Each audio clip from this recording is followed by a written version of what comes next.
No, I really like this song. I thought the message was clear. I think I cried once when I listened to it. But yeah, this song is beautiful. Hold up. What? Right, that's surprising. You didn't tell me this before. Black man can cry.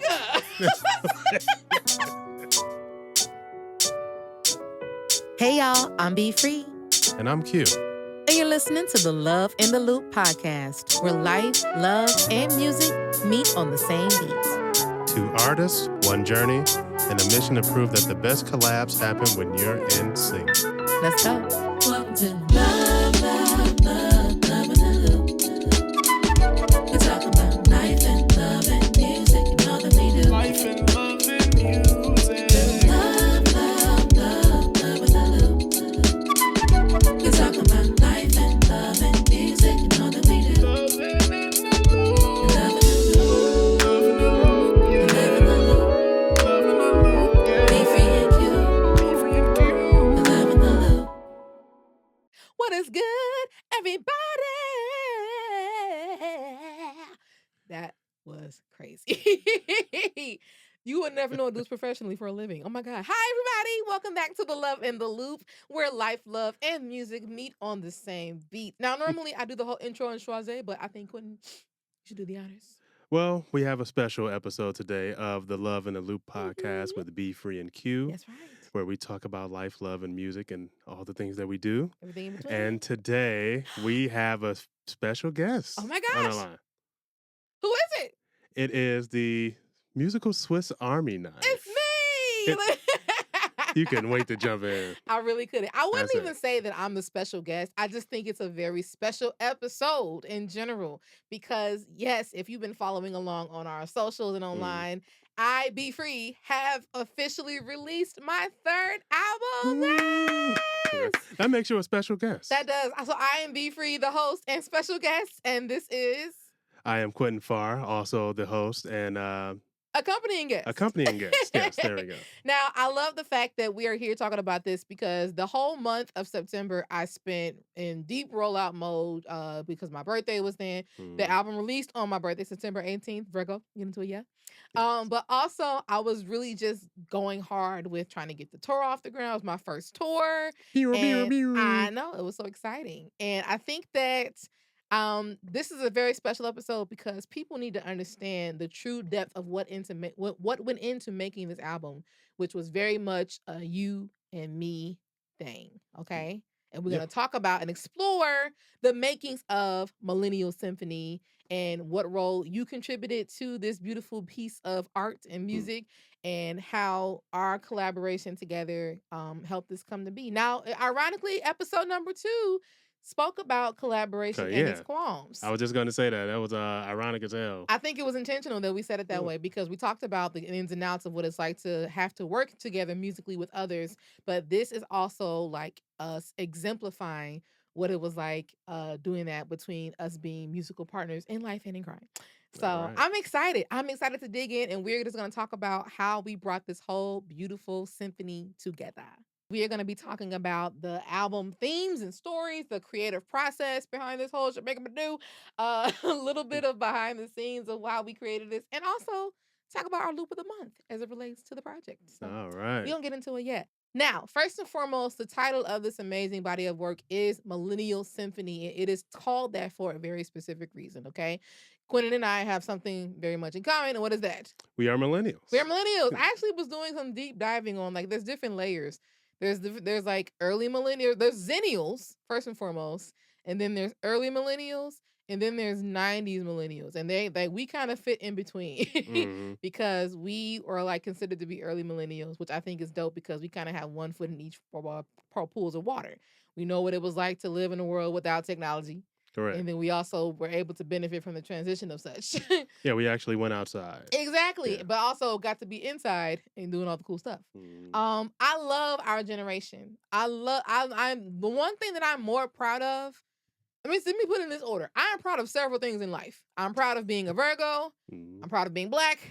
I'm proud of being a musician, a musical Swiss Army knife at that. And I am very, very proud of being a millennial. All right. Yeah, I think that our generation has this very unique vantage point in life because of the fact that we had this particular upbringing. So when it came to creating my next full length body of work, I kind of just like stumbled into this being like the ultimate theme. Like all the songs that I was creating, first of all, it took me a very, very long time to make this project. We'll talk about that in un segundo. Okay. But I think that as I started piecing things together, it was really kind of just the story was starting to tell itself. I'm like, all these things I'm talking about, they are very unique to the millennial experience. Yeah. Like we are the only generation, one of the few generations that are know what it was like to have been reared in the American dream, if you will. Correct. Yes. Like we were told that if you followed XYZ, it would lead to 1, 2, 3. And because of that, we all followed a very specific lineage and, path and all of that. But then we were also the generation that discovered that that's not how stuff go. Correct. And unfortunately, we had to like dig ourselves up, pull ourselves up from our own bootstraps that were thrust upon us and figure out how to get into it. Yeah, in the midst of all of this is anarchy that is also the world. Yeah, You that's what know? I always say. Like we grew up when the world was changing. Mm. So we had to adopt like all of these stuff that say like our parents or people that came before us, we couldn't follow that blueprint anymore Mm-hmm. once, technology evolved. And yeah, we got put in a bad place with that. Thanks a lot, But guys. thanks Yeah. a lot. I think that it's because of that though that we have a very specific level of relatability when it comes to being vulnerable about everything that Yeah. I think our generation is also one of the first to really popularize therapy Hmm. as you know it, because we need it, Correct. and being able to talk openly about all of the things that are bothering us, that are wrong with us, not necessarily is something that is always celebrated in mainstream music, I feel, or in the music industry in general. The best music comes from the most relatable experiences. So I felt like it was super important to make a body of work that I knew exactly firsthand experience about what I was talking about, Mhm. but that there was going to be a whole other generation of people that can also hear anything, any song on this track and this project and say, yes, I identify with that. I understand what that means. That's exactly what I'm going through too. I too get into it. Yeah, I too sing America, and I know that that was what this was going to be the angle. Mhm.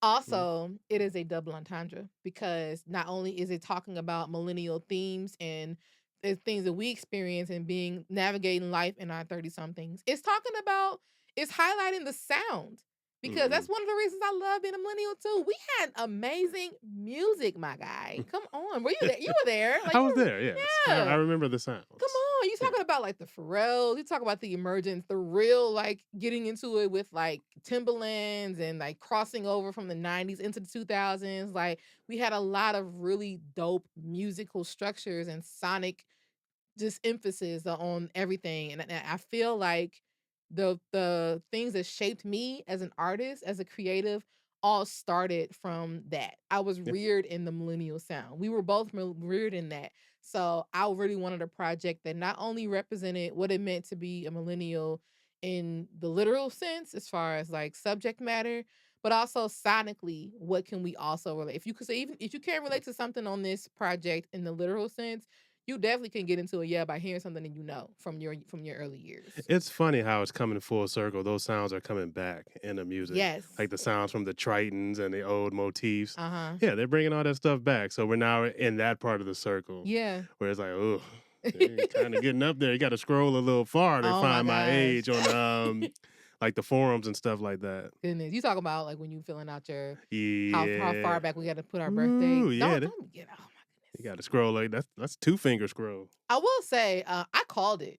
This whole reemergence of the 2000s. You've been talking about it for a while. I've You're been right. talking about it for a very long time, and I'm actually I was irritated because the times where I thought the album was going to come out and it didn't, I was like, bro, I'm going to miss it. I was like, I wanted to be a part of this ushering in Mm-hmm. of the two. I saw it was because music in the end, there was already kind of a hinting at some kind of a return to that. I saw it with Flow. Mm-hmm. That's the girl group Amazing. I saw it sonically happening in bits and pieces. And I was like, and the stuff that I was making already in like 2020, 2021 was already embodying all of that. And I was just like, man. So that was another reason why I was like, we gonna put this album out now. Yeah. It was a crazy time to decide to do this. Quentin and I, obviously, we just moved to Los Angeles last year from Milwaukee. So when is there ever gonna be a right time? Yeah. Life is going to continue to develop and do its thing. So I was like, if I do nothing else this year, I'm going to put this album out on my birthday. I don't know. I can't predict what Britney's life is going to be like in 2026. I can't predict what a year from now I'm going to be enduring or going through that may be like, oh, you still can't put the album out. So I was just like, we're not going to do that. We're going to rip the Mhm. Band-Aid, and one way or another, we're going to make this happen. And I have to say, over the course of the last roughly 9 years. That's how long it was since I released my last project Mhm. in 2016. Ode to Love Affair. Get into it, yeah. Um, that's about how long I've been working on this, because a lot of these songs were created either around that same time or roughly soon after. Hmm. And it was just a matter of me continuing to build. But one very, very integral piece actually got established in this duration of time that I think, or I know, helped me be able to create this body of work in its essence, and that is Quentin. Oh my What? gosh. What did I Don't do? be so modest. What? The reason why I highly, highly regard you as being like, I would even say like, I consider you to be the co-executive producer of my Oh, life. really? I need my points. Y'all heard it here first. That's a confession, right? The point All right. being, that point, is Mhm. that Quentin built out a recording studio space for us in our house. When we first bought our home back in Milwaukee, I told him that one of the things that I really wanted to do was I wanted to have a space where I could record my own music. Yeah. Prior to that, I had been going to studios and getting time, which is great, and I've had some great engineers. But little more and more, the need for me to be able to have direct and in real time access Mhm. to getting my ideas out was becoming more prominent. So you literally built, like, you took that entire basement space of our old house, and I would say even with this project and with also your own personal endeavors with Mm. working with other bands, and you literally use this as an opportunity to become a fully fledged audio engineer, Correct. which has been really, really amazing to watch happen and flourish over the course of the last few years. So kudos to you, my guy. Thank you very much. Yes. What is your perspective on, I guess, a better part of the decade, and how this project or just our personal recording projects and endeavors lent itself to this, what is now a considerable part of your career? Well, as you stated, it came from a need. Mhm. Like, I always listen to you when you talk. Whenever you say something, I bring that, it always comes back in the back of my mind. Yeah. I'm like, yeah, because yeah, we needed to have a space in our home where you can be comfortable to record and get a professional sound out of it. Mhm. And yeah, it's just a good skill to have in general, because, wasting money in the studio, I wouldn't say wasting money, but you can save some money if you can learn some skills. You know what I Yeah. mean? So I was like, maybe we can get into that. Yeah. And so it started with that, with the just the need for it. And then I got interested in it as I kept doing it. Like, we always had our band rehearsals Mhm. or whatever we had at our place. Yeah. So that was me getting my practice in. Because when did we? I've been doing it a little bit before that, but that's when I really started, It doubling became down really fully on it. fledged when we moved. So I would say really 2018, Yeah, 2017, 2018 for sure. for sure. Yeah. Yeah. So yeah, and then just studying. You go into YouTube University, which is Mhm. the best free resource out there. Now there is a lot of BS that you got to Sift through. sift through to get to the good information. But once I found the good information and started putting them into practice, that's when yeah, I started, hey, I actually like doing this stuff. Mhm. And when I like doing something, I'm going to go full in and just learn as much information as I can, become a sponge, Yeah. and then I squeeze that sponge and give that information to everybody else in a big wet splash. That is Nice gross. analogy. It was But it gross when I made finished. sense. It made Yeah, sense. I get so it. everybody got wet. Yeah. Um, Pause. yeah, tee This that is up. how you know we're millennials. Yeah, Because who else makes those kind of ridiculous jokes? correct. You're right. Go ahead. I'm so sorry, No, Gen you Z. good. So with that, and then you working on your next project because "Ode to a Love Affair" was already out Mhm. at that point, and you actually approached me with that. I think like, "Hey, I want you to help me engineer this album." Because one, I mean, everybody knows you produce your own shit, but Mhm. you also like record it. People don't listen to lyrics to the song; you say it all in the song. Mhm. So giving Literal yourself autobiography in music, you're but giving whatever. yourself Yeah. I'm giving you the credit with that because it was a joint effort in Yeah. that regard. Like you recorded your own stuff and you cut up your own vocals and all of that. Mhm. So yeah, you just needed me to like mix it in together. Like you had all the ingredients. And I think that one cool thing was we had like a practice. We had a template that set the trajectory for this because we were in the middle of the cocoa.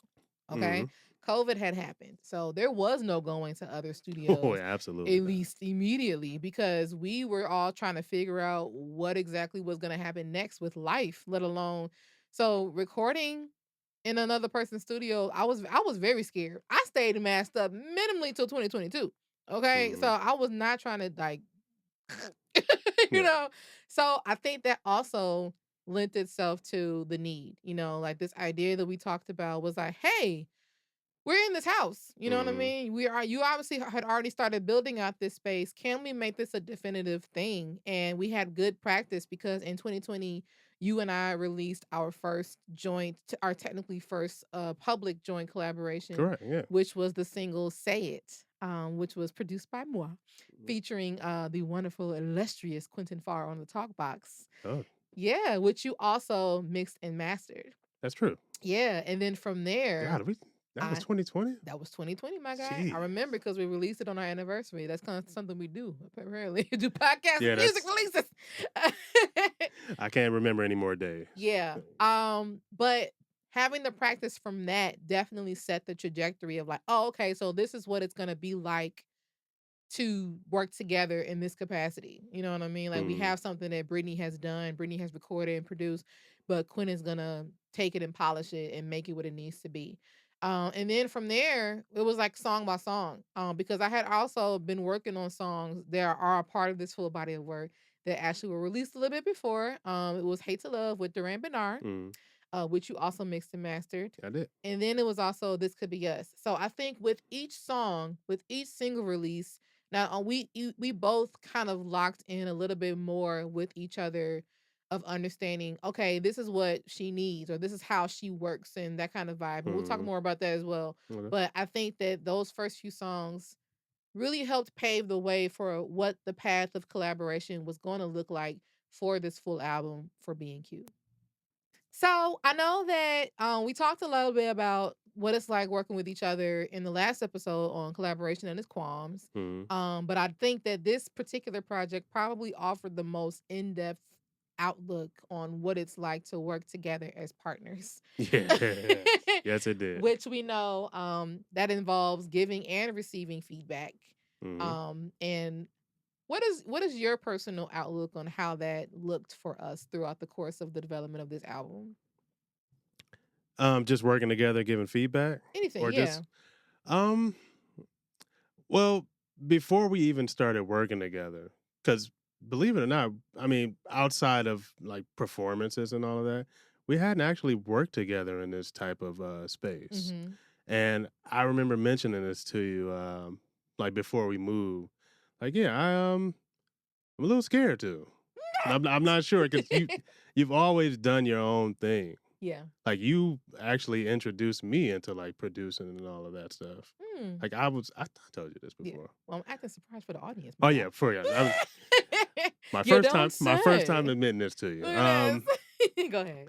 Well no, because yeah, you had this pedigree in my mind. Like, yeah, I don't want to get into her space and like fuck up energy or Mm. like not even, I was afraid we wouldn't mesh well in Mhm. that regard. Granted, it's inevitable because we are, married Mhm. and a musician couple. So yeah, that was my, initial going into it. Like, yeah, I'm kind of nervous. Mm. I don't know how to feel about how, Aw. I don't want to mess this up. And we also create and well, we create differently. Yeah. Like we talked about that in the last episode, how you're Mhm. kind of like a surgeon with how you do your thing. Everything's meticulous. Yeah. You're gonna hear that word a lot, meticulous. And yeah, I'm just kind of a go with the flow guy. You don't like flow, or at I least not when it comes to this type of yeah.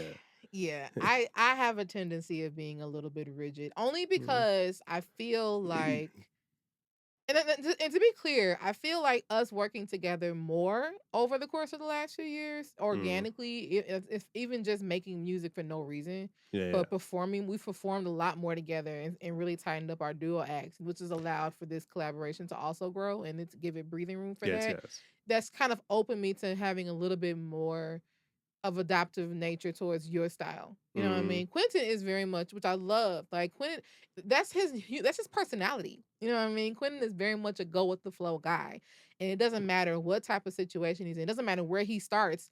He's gonna still end up in a dope place. You know, which I think speaks volumes. Me, I feel like I can try that. But eventually, the Virgo in me is gonna kick in. I'm gonna be like, okay, how are we getting to point B? Mhm. It's not so much, okay, this is cool and we're vibing and it's flowing, but I still have a very distinct need for things to make sense. And I think That's the perfect way to put it. yeah, so I think that us navigating we're all both driving the same boat, but Mm. trying to paddle with separate oars. Yeah. You know what I mean? I think it was very much the best way to describe what this felt like. Mhm. So it was a matter of like, depending on what the need calls for, who are we going to let steer in their own style? You know what I Mhm. mean? Um, and similarly to what you said, I was extremely nervous to work with you too. I What? was, and it was because I was afraid to hurt your feelings. Oh my god. No, I'm serious. Because I feel like Mean ass no, nigga. no, no, no, no. I didn't want me giving feedback or I care very deeply about being encouraging to you. And Mhm. I also don't want to be, I know what it feels like to have any pinpointed moment feel discouraging. Like, oh, I think I'm doing well. And then I don't know. That's just me. I'm very dramatic. Yeah. So I was worried. I didn't want any of my own personal shortcomings to accidentally be placed upon you by anything that I said. So Mhm. I was very careful initially about like if Quentin mixed something or I'm trying to change something about how he's approaching this mix, how can I word it? You know, and I feel like we all with each of us trying to be sensitive to each other, I feel like we ended up like stepping on each other a lot. You know what Yeah. I mean? Because we weren't actually like being direct, you know, Mhm. because we were both trying to like not be the thing or do the thing, you know what I mean? And I feel like it kind of lent itself to a lot of moments of just like clashing, you know, and Mhm. like so I think because of that, going through the motions with that, we finally got to a comfortable enough place where it's like this is a space where it's definitely shouldn't be taken personal. Yeah. You know what I mean? At least I had to try to get to that for Yeah. myself, I you was gonna know. say there were even some points where, being direct wasn't Yeah. it wasn't Look, getting I through. didn't say it was 100% from the get go. Okay, so I'm just saying this was what we discovered Correct. was what was the need eventually, you know, Mhm. and it definitely took time, and it definitely took the course of the last 5 years of Mhm. us recording and doing and work mixing and what have you. So yeah, I think that, but I very much cared about. I don't want him to feel like he's doing a bad job. I don't want him. I don't want anything that I say to discourage him from continuing. Because I'm telling you, like listening to the mixes and masters of everything now in comparison to if you even listen to like the first version of Hate to Love, you know, and This Could Be Yes, and like they're great as it. I don't know. There's a story Oh behind my that. I god. know. Oh my Yeah. god. But I'm saying like even with that, like to have been able to bear witness to your growth and as an engineer, as an audio engineer, has been astonishingly inspiring. And I saw that happening in real time with each song, with each session, with each thing. So I was just like, let me allow him to breathe and Mhm. do what he needs to, but also let me be because it's still my thing. Let me try to be as forthcoming as I can about and honest about what I can to make sure that it's coming out and sounding the way that I wanted to. Yeah. Yeah, it's your project. You get the Mhm. final say in all of it. Yeah. Oh my goodness. So we definitely had to work through. I remember there was a moment. I don't remember when we were even like coming to heads about. But it was just like, don't you trust your engineer or something like that? I was like, no. Yes. Yeah. That sounds just like I don't y'all. even remember what song it was, but I'm so glad that we made it past that point.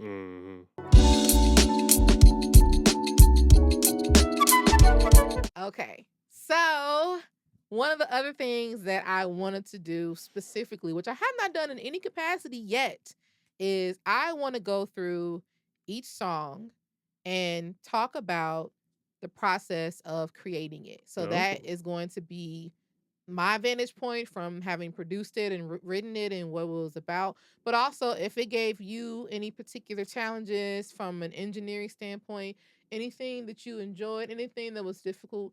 And I think this will be a really interesting outlook to share, like the creator and the engineer and how they took their individual I like approaches that. Yeah, to that's make. good. Yeah, You're good at this. look at that. Oh, It's jeez. not what I do for a living or something. All right, so track numero uno. Swim. Swim. Swim. Swim. Now, funny enough, if y'all listening at home, you are definitely gonna have to pull up the album. Okay? You're gonna need a listening guide. Okay? Because Quinn and I, we are in episode tray of this thing. And as fun as this is, we have no idea whether or not we can play music out loud on this podcast. Oh yeah, they'll take that shit down real fast. I am not trying to get our stuff snatched off of the internet. And to be safe, we have not been playing any audio clips in the internal bed. However, you all on listening at home, you got an internet, you got a phone, you got something. Please pull up these tracks as we're going along and listen to see what we're talking about. But Swim is track number 1. The overarching theme of Swim is pretty much being afraid to get in the water, for every reason that you can think of. It's deeply metaphorical. I have many things. I actually wrote this song when I was first considering or having to make the decision to quit my teaching job, my full-time teaching job. I taught for 7 years, music K through 8. For those who don't know, was not a ideal long-term career for me, even though I was great at it. Come on now. But it was just like being a full-time musician and a full-time teacher was not great on my voice. Yeah. I had a lot of issues. We had vocal cord surgery. We had illnesses. There's a lot of stuff in my history that you have to go back and look at. But I was scared as shit. I didn't know nothing else. This was the first job I ever like real adult job that I've ever had from college. You know what I'm saying? So I didn't know I was having panic attacks. You were there. I was there. You know, like I was scared, but I knew that I had to rip the Band-Aid off. So this song was essentially written and centered around that. But I knew I made it as general as possible because I'm like, there are going to be plenty of people that are in their 30s, you know what I'm saying, that are trying to consider a new vantage point or new direction in life because we're not taught how to do it exactly. We're always taught to look for familiarity and comfort and safety. You know, this is new territory for us. We are scared to swim. Correct. And that was what the song, how it was built. Now, sonically, I wanted it to sound like Tom Ford.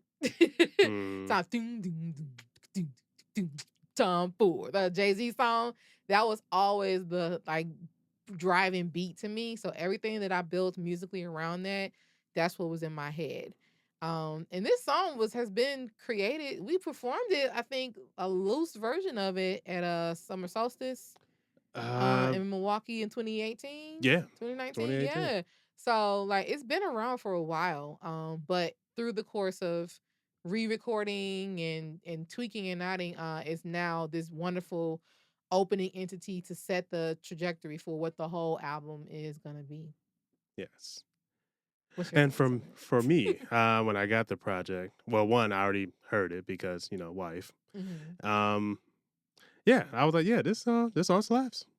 So it was interesting for me because with your production style, especially with this album in particular, yeah, you have a lot of layers and a lot of tracks in your songs. Yeah. So this is when I knew, like, okay, this is going to be a challenge. The average number of layers, or and by layers, we're talking about the number of like channels or instrument channels. Yes. What would you say the average number of that was for this whole project? Average or like the median between all tracks? Yeah, the median. I would say each track, the medium number is about 80. Oh God. Like you have some that are just like, maybe like 50, Mhm. and then you have some in the hundreds. Mhm. But no, like I would say like 75, 80 is like, yeah, this is a B free track. Yikes. Oh, yikes. I am very sorry. Yeah, because you got vocal, background vocal B1, background vocal B2, B3, Listen. B4. All right, okay. Be free. Yeah. Well, you know what? That came with time. Mhm. I love. That's another thing. I am a school of Brandy. Okay, I am a child of Brandy and God, and I Mhm. love how many vocal layers and harmonies that she. And I study her very much. I literally was reared on the Never Seen Every album was everybody's first, like whatever, but it was all the Full Moon album was I Hmm. lived, slept, and breathed the Full Moon album. So I have always had these big harmonic and lustrous like layers, all of vocal, everything that I knew I wanted to try to venture into that I didn't really, really fully get into with album number two. Hmm. Album number two was still pretty standard R&B. I feel like, it was very straightforward. It was a step up from album. Each one's had its own layer of evolution. But that's another reason why this project was important because I was like, I'm doing everything. Hmm. Any little, I don't care how minuscule or large. I'm like, everything is getting documented, everything's getting jotted down, everything's getting created. And I think that it lent to the fullness. That's one thing you can always say, I think, about my productions. Hmm. That's also been brought further to light by your symphonic, your articulation, your sonic articulation with the engineering, is the fullness of my records. Well, that comes to my other point because with the fullness of the records, it's only a finite space in the mix, Yeah. so it's difficult to try to get all of that shit to squeeze in there Hmm. and still be to the liking of in this case the customer, Yeah. because it's like, yeah, you want to hear everything. Like like I said, there's only so much space. Something's going to Mhm. lose. Well, I'm sorry. Yeah. I mean, I believe, Yeah. at this point, the shit is out streaming on DSP, so go listen. I We did a good job with it. Yeah. But no, but at the time when I'm just like learning this shit Mhm. or just getting comfortable learning, doing mixes, because I've done mixes before, but Mhm. it was never like 80 plus tracks. Yeah. It's usually like a drum set, a singer, a keyboard player. Mhm. That shit is easy. Mhm. But when you have strings and an EP and a Wurlitzer and Yeah. an organ in some cases, like Yeah. all of this shit is in the background on top of a guitar. 2 kicks, Yeah. 2 drum 2 kicks. drum kits. Because a lot of this Happening. shit sits in the same sonic space. Yeah. And that going off of that, my analogy, like it's only finite space, something's got to lose. Mhm. And you like, I need to hear all the elements. I need to hear everything. It needs to sparkle. All of Yeah. this type of shit. It's like, Shimmer, baby, all right. shimmer. So that was the challenge for me with the song. Like, granted, song, slaps. Mhm. But yeah, that's all. That was something I had to get my weight up with that type of mixing. This was the song, this was the project, but this song specifically was like, yeah, we gotta step our cookies up, Mm-hmm. pretty much. For both standpoints, Yeah. I think. So I'm glad. I'm glad that I mean, obviously we have retrospective thoughts about it, but I'm glad that this gave a healthy challenge so that now that as you continue your journey, Mm-hmm. you're able to know how to tackle things of this nature now. Absolutely. All right. And also, I think that I love this particular song because it's everything 2000s. Like aside from the time for like rhythmically, like yeah, you are hearing very much like nines and 2000 style singing and rhythmic. I got a lot of Brandy harmonies that like ooh, Mm-hmm. like it's lots of that. Also, I felt like the intro to the second half of the bridge. No more mess around, no mess around, I'm ready now. That's so Yeah, your 90s. 702 singing that. That was like Brandy, Monica, 702, Trinity 57. It was everything. Mm-hmm. That's to me was like the essence. Like that particular part is the essence of the entire album. And I Yeah. love it. Track number 2. We're gonna make this quick. We'll make it quick, yes. Track number 2 is Google. I would say it's probably safe to say out of the entire album, this song was the most difficult to complete. Yes. And it was not with intention. Aside from Quentin's point with the other song about there being multiple layers, this one probably had 150. Like there was so many things, and it's just sonically, musically, all I wanted this. Okay, let me also just be clear. The song Google is supposed to be about what it feels like to be inside the brain of a millennial with undiagnosed ADHD, Mm. which I do concur that most of us have, especially those who are creatives, those who are happen to be of the creation persuasion. Like we are all The creation's persuasion. creation persuasion.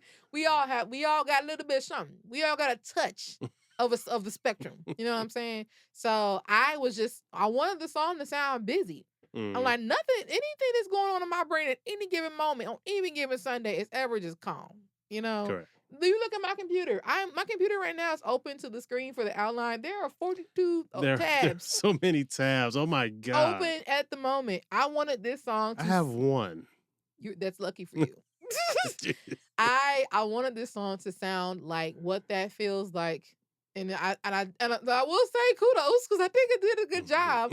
The problem is that it came at a detriment because not there was so much happening fast rhythmically, but also melodically. I just could never get this song to sit in a vocal space that and it had nothing to do with you. I will like to Mhm. preface that. Like Quentin was not doing anything wrong. I re-recorded this song like 3 times. You know what Correct. I'm saying? And something about whoever thought that it would be a good idea giving a person with ADD a teaching. It was just so much happening. And it wasn't like a natural because most of the stuff that I do is also a little bit more like laid back, if you will, Mhm. singing wise. So this was the first song, period, that I really had to like jump all over the place for. And I just don't think that it ever truly sat in a great place as far as mixing was concerned. Mhm. So we tried to reapproach it from several different vantage points. And I would like to just say on record again how very sorry I am for putting you through what Mhm. it was to have to deal with this track. What does Google represent to you for and how we got it to be where it need to be? Well, you described it perfectly. It's chaotic. Yeah. It's yeah, it wasn't it it was just all over the place. Uh-huh. Granted, that was the intention of the song. It's a great we Excuse me. depicted it very wonderfully, I would Yeah. say. If that I mean, that's the intention of the song, but you also gotta realize, like, I have to, like, make all this shit make sense. Mm. And we did have a bunch of gaps in between, mixes because we would, Mhm. like, mix it. "Oh, yeah, sounds good." Then we come back 3 months later, "Hey, I actually don't like the way this sounds." So it's Yeah. like, okay. Yeah. And on top of that, especially because this was, like, one of the last tracks, and we got, It's one of the last tracks we we finished. It's finished, not the last mixing. track in the album. Correct. It's track 2 on the album. Yeah. But, we were also doing this at a time where it's like, "Hey, you pick the release date, and we need to get all of this finished within a certain bracket, Yeah. and I have to do, like, 7 other songs." Yeah. So that's when I suggested, instead of just going back and forth with it, let's get somebody else to mix it, or Yeah. let's get somebody at least the vocals, because I Mhm. think that was the biggest issue. The vocals were the only thing that were really giving us the Yeah, problem. I think we had a really great approach, and you had gotten into a really great space with the housing, the encasement, the yeah. musical encasement of the song. But the vocals were just, I was not about to re-record. Because also, let me mind you, I started this song when I was younger. Okay, it was like my vocal space. Yeah. I was like all up in the rafters. I can't keep doing that. Mhm, I'm surprised I did it live on tour.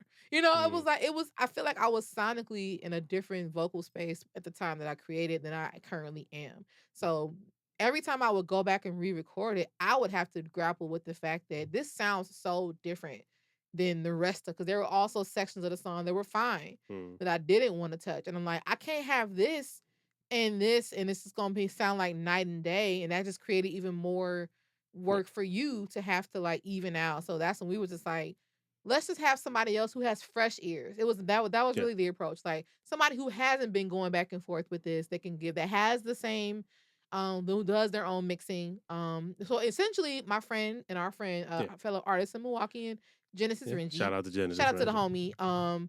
We just like, bro, can you like take a stab at the vocals for this? Because I think we were just our ears were exhausted. And hold on, let me push that back in. But this goes back to what we were saying earlier. We were talking about being direct, Mhm. and you were trying not to hurt feelings. Yeah. Yeah, I was literally direct. Like, let's get somebody else to mix it, and then you were kind of pushing against that. Like, I don't want anybody else to, go. Because I was Yeah, afraid of taking away from you having the experience of mixing and mastering the entire project and being able to proudly say that. I didn't give a shit about that. I wanted the song to get done. Like, listen, if we can't get the results the way we want it, let's have someone else look at it. There's Yeah. nothing wrong with it. Yeah. So that because we were bringing like, yeah, trying to be direct and trying Mhm. not to hurt feelings. Yeah. I was very direct. Like, And I was wishy-washy. yeah, you create more work. I'm sorry. I was But supposed to no, put around the tulips, yeah, but no, but then we got it to Genesis. He did his thing with it, and mhm, it worked out fine. which we were like, "Thank And you." I will say, just a sidebar, then we can move on from this song because after we got to Genesis and he did his mix, you listen to the last one I did. You was like, "Hey, I actually do like this one." I was so angry when you said that shit. You could have kept that shit to the grave, I'm sorry. but it's all right. I also just be like saying stuff out loud because I'm Yeah, like I want to make sure that every thought is recorded in case there's anything to still doing to be done about it. understand. So I'm sorry. I wasn't trying to. I Mm, didn't mean to take you to the ringer. all right. I appreciate your patience. Well, that brings us a nice segue to our next song, Which is anxiety. "Anxiety." Oh, Yeah, okay. Anxiety. Okay. So this was actually this is the last song that I produced correct. for the project. It's not the last song on the album, but it is the last form, which I love when that happens Mm, because I feel like you can hear the growth. Like the rest of the project has its own thing, it has its own moments and sonic directions. But I love when I personally know this is where I've absorbed everything that the project already is, but also just made it its own thing. mm, So this is like a time. Anxiety is the official timestamp for me as a producer of like this is where Britney's like current uh I would say skill set lies. You know mhm, what I mean? I love this song because it was intended to be an interlude initially. I was just thinking about a way to usher the first two songs into the next few, which I subsequently have labeled as the B minor suite because the next few songs are all in the key of B minor. So I was just trying to find a dope segue, and this was like I was like I gotta find some way to just talk about anxiety. Like we just talked about Google. Google is about ADHD, all this nervousness, all this anxiousness. There has to be something that at least highlights it. So it went from that to like, oh well, I'm actually been listening to a lot more Smino because it's one of my top favorite artists ever, and I'm like and him and the Monte Booker productions within that. I'm like that. You can hear a lot of that in the stuff that I do, especially and I produce. mm. So I was like, we gotta have something that's a little that still sprinkled. So I went and grabbed stuff from that pack and put it. Then it went from that to like, oh wait, what about Lucille? And who is Lucille? You might wonder. Lucille the flute. Okay, Lucille is my compadre. She is my numero two. She is my partner in musical life in Garnets to Quentin. And I was like, I gotta have more space for her on this album because every project that I do is always about the singing. It's always about the production. Mhm. But I have to find more space to introduce her into my realm of existence. So I was like, we're gonna give her a moment to shine too. So then we turned it to what essentially became a whole song. Yes. Yeah. I think I actually suggested that, like, "Yeah, you're not playing a lot. You're not playing the flute, like, Yeah. hardly at all on this album. Uh-huh. So you should have, like, a song with flute in it." Great choice. Yeah, and, 'cause, what was I thinking? I was listening to, Midnight Morning from your last track or Yeah. from your last album. Like, damn, you don't have, like, a flute song. Mm-hmm. So, this was probably my, favorite track to mix.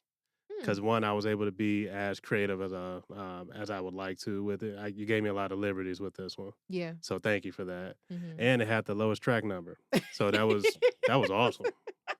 Didn't take long at all. Goodness gracious. No, So anxiety is the segue into what I said is the B minor suite, which begins with track number 4, which is Smoke and Mirrors. You talk about difficult songs.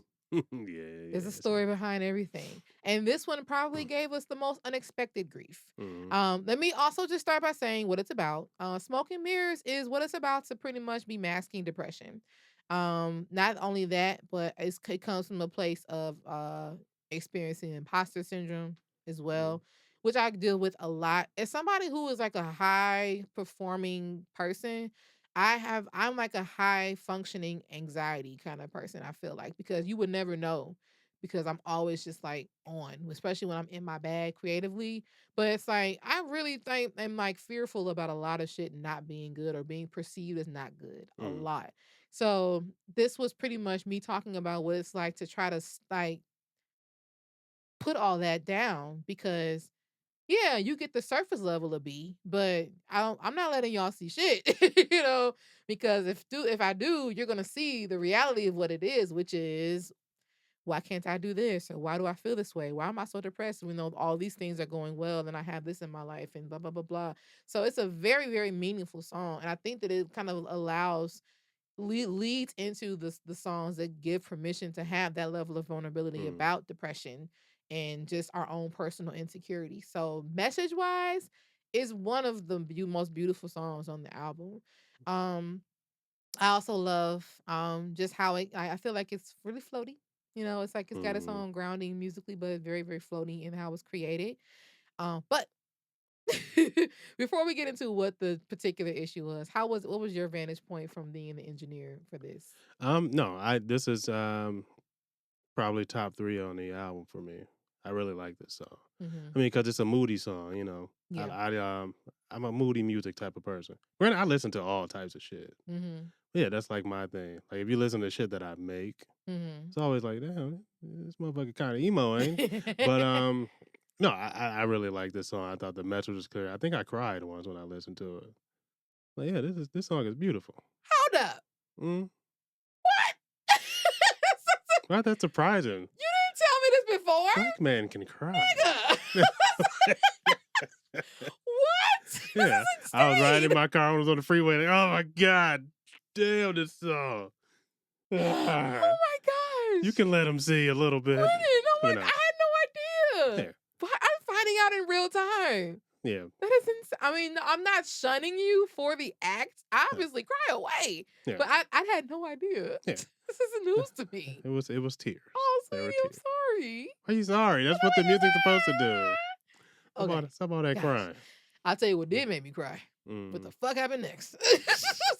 When we got the whole album together and we were ready to submit it to the stores, the digital streaming platforms. That's what DSP stands for, by the mm, way. I use DistroKid as my distributor, and I had put out. It took us a long time to get everything fine tuned, but a week before, like a week out from the date, which was my birthday, I was like uploading each song. It took me a long time because I was being very meticulous about all the credits, all the everything. This like I was, and then I finally put everything in.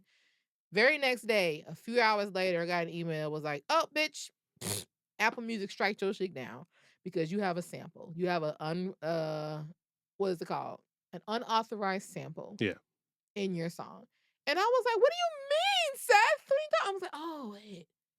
Because there is a very distinct part in the bridge of the song where I do sing the melody and rhythm from Aston Martin music from Rick Ross and Chris and Michelle, which was intentional. However, I didn't think it was gonna be that big of a deal. Mm, Because one, I'm not singing the same words. mm, Though that was really, it was a huge, huge risk and faux pas on my part because I think for me, I've done stuff like that before. I've borrowed, interpolated things from other songs and mixed them in my things, and nothing has happened before. mm, So I was only going by my own personal line of experience. However, remember the last full body of work I had was 2016. correct. So I'm sure stuff has enhanced since then. People got bots, people Yeah. got AI, and they flagged that shit immediately. Immediately flag. And what pissed me off about it was they didn't give me an opportunity to like switch out the song.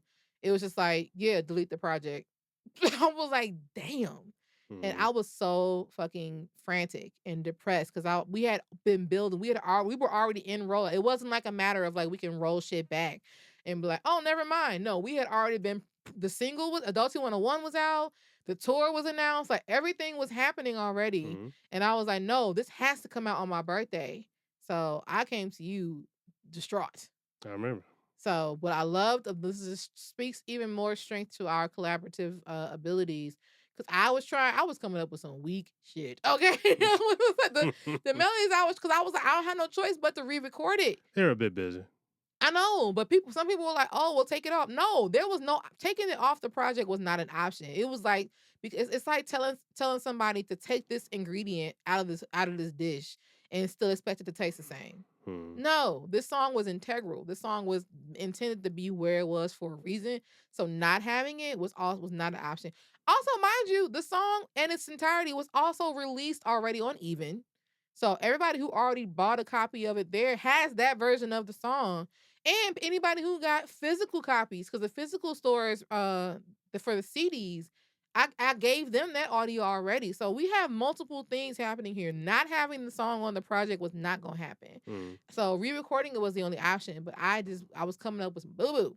So you are a very patient and creative person. And the next day, you saw how much I was struggling. I did. And you just sat down at the keyboard and you was just like, yeah, let's just sing through what you came up with, whatever. And I was disgruntled. Yeah, you was not into it, like at all. This is how I do it. It was so trash, my boy. And then you was just like, you kept playing around with it. You was like, hey, this what I'm playing on the piano. Actually, I keep coming back to this melody. Ding ding ding ding ding ding ding ding ding ding ding. And I was like, that's tight. That's tight. Amidst the tears, mind you. Yes. So you was like, yeah, just try that. And it worked. It worked beautifully. I want my points. You have them. Okay, thank you. Right. Thank you So the re-recorded version of Smoke and Mirrors, the bridge that has a re-recorded, was vocal produced by Quentin Farr, which I love. So I did make sure to register that as such, not only on DistroKid but also on ASCAP. So congratulations. Points. This album not only lent to you expanding your music repertoire as an engineer, but as a vocal producer as well. Look at you. Yeah, because these are things you usually, shun help at. Yeah. Like, do I need help vocal producing? Like, it's an insult. Like, excuse me. I don't think it's necessarily a shun. It's just like, I got it. You know what I'm saying? But this was necessary help and beautifully done. So I appreciate you so much. You are most welcome. Yeah. So next song after that is Sometimes pretty much was like, you already got the gist of what's happening with Smoke and Mirrors. Now I'm going to say pretty much the same. I'm going to go further. Here's some other things that is be bothering me all the time. And we're going to do it to it behind a funky beat. Like, this song is pretty much just like, sometimes I don't feel great. Sometimes I'm really especially as a woman in the music industry, we are constantly having to worry about our age. I hate it. I hate it so fucking much because if they try to pretend like it's not a thing, but yet it is, because when you if you think about it, you look at American Idol, you look at The Voice, you look at these little competition shows. What are the age ranges they look asking for? 15 to 28. Okay? And then the maximum of a lot of these things, they stop you at 35. So you are just insinuating even more indirectly so that I'm supposed to be just washed up goods because I'm not within this bracket of youth that you deem so absolutely so get into a yellow. Like, fuck you. Like, I hate that because there's nothing old in spirit or in any energy, anything about me. You know, I'm a very sprite person. So look at all this damn energy you got right now. So, but I feel like 30-somethings, we get, especially as creatives, especially as women, we don't know what to do with ourselves because it's like, I can't keep, it's like the Taylor Swift syndrome. You know what I'm saying? Like, I can't still be singing and doing the same exact stuff I was a teenager because who cares? My whole age group is grown, you know? However, I don't feel like I'm necessarily to the point where all I can do is adult contemporary and jazz stuff. You know what I'm saying? We ain't there yet. I want that to get to when I retire. I can relax. So it's like where do I reside? That's what the song is about. And also, like, aside from women also being insecure about our age, millennial women, I think we're also made to feel very insecure about our bodies. But we live in a digital space and age where everybody got something injected or something Brazilian or something lifted, surgical, whatever, and there's all that everybody just looks the same. This the image Correct. of Yeah. beauty that's like portrayed has always just been very cookie cutter. And you look at your own moms and your sisters and aunts and uncles and friends, none of us look like that. So it's like I don't know how to feel beautiful about the natural version of who I am when what's being shown to me or what's being valued over what I have is the complete opposite, no matter what's being said to me. So that's pretty much what sometimes is. And I love it because that's pretty much just it. Yeah. It's a very straightforward song. That's all I got to say about that. Yeah. No, it was fun to mix because it has that bass that goes throughout the entire song. Yeah. Yeah, because one thing I did notice about your productions, at least for this album, Mhm. like you're very sparse with bass. Mm. Yeah, because like even when we do live shows, every question or every time we get a bass player, they ask like, "Yeah, what do you want me to play here?" Like, there's no bass. The bass doesn't come in until the second half of the chorus. Yeah. But no, like this song is like the bass player actually has to play on this song. Uh-huh. But no, it's real subby. It's real it hits really hard. Yeah. So yeah, that song was fun for I'm gonna me. tell you why it hit so motherfucking hard because this was a song where Quentin introduced me to a sublab, and Oh, I the was plug-in. that plug in that 808 man because I had a whole different bass that was on this before, and it was Yeah, cute. It was yeah, it cool. sounded like Dookie. Oh my god, I wouldn't say Yeah, dookie per it se. was It cool. was in the toilet water, but it was Mhm, no, it was just mild. It was milder mm, than what it is now. Man, I went back and took the MIDI notes from that, switched it over to the Sublab channel. This shit opened up something fierce, and I was excited. mm, So much so that I even went live on IG that day, and I was like, "Y'all, listen to this." I was mm, like, "It was like doom, doom, doom, doom." I was like, "Hell yes, hell yes!" I had never felt so alive. I don't think I've ever had that much distinct 808 in anything I'd ever produced and created, and I was just forever changed. And any other place I could sprinkle it throughout the album, that was because of that song. So mhm, yeah, sometimes. Now, track number 6 is, of course, Hate to Love, featuring the one and only Duran Bernard.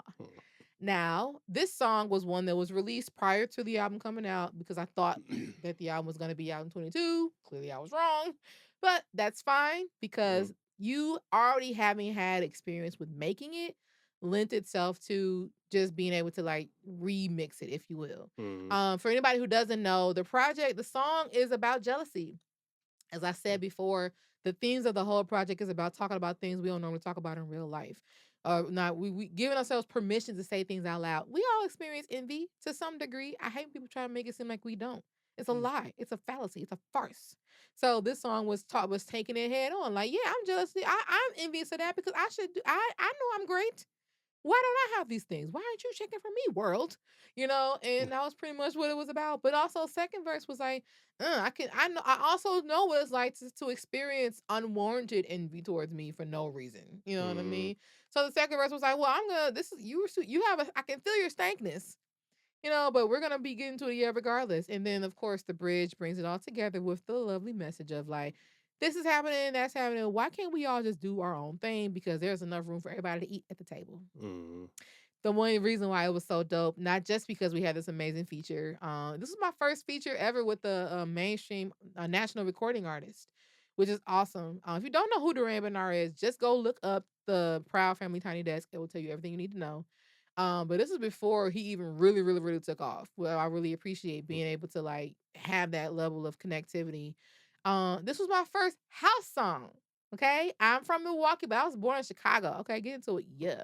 I spent all my early childhood in Chicago, so house music was something that was weird. Like, follow me, yeah. So I already knew the importance and depth of what that genre was, but I never made anything of that before. But K Tronada's whole everything he came out, what was the name of the album? Bubba, the whole K on Bubba album, like really like just sent me there. So once I mm, found out that D was going to be a part of that song, I was like, nope, this is a house song. It was like, so that was really, really, really hella fun to make. And of course, I got to bring on an amazing musician by the name of Curtis Crump Jr., who was another fellow Wisconsinite, yeah, yeah. also living in Los Angeles, saxophonist, and just came and blazed and tore it completely up. So that's Hate to Love. Um, This song for me, I mean, it was pretty straightforward. The only interesting thing was when we first put it out, we released it in 22, right? Yeah. Yeah, and 21. 21, 22, whatever. But there's a thing that happens like with engineers where we have multiple bounces of songs. Like you always see like, final mix two, final mix for real, Hmm. and final mix, oh, we made a mistake. So the interesting thing, if you heard this song before the album, it was actually the wrong mix because we have a folder. Now we share like a drive folder where we have all of our shit. I don't know if the mixes were labeled incorrectly. I don't think they were, but they were all in the same space, Hmm. and we uploaded the wrong mix to He's everywhere. he's being kind. By Yeah. we, he means me. He's uploaded the wrong mix, and I think Oh. that I think we'll have responsibility for it. I think it was they weren't labeled by final; they were labeled by date. Mm-hmm. So me thinking, oh, December 5th was the last final mix pass, but apparently it wasn't.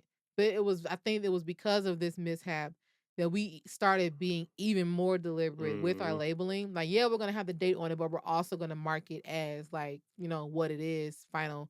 And I'm so sorry because I know that I know what it's like to have a version of work out there in the abyss that you like. I know that I have something else that's even better than this. Mm-hmm. So for everybody's here, I'm glad y'all rock with it, but I really wish y'all could hear what I intended for it to sound like. And I'm sorry. That was not my intention. I was more surprised that Duran's camp even approved the mix. What was wrong with it?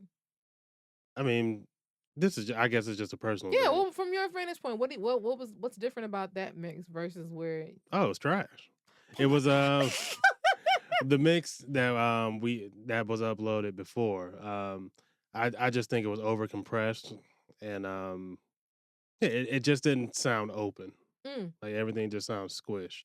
okay.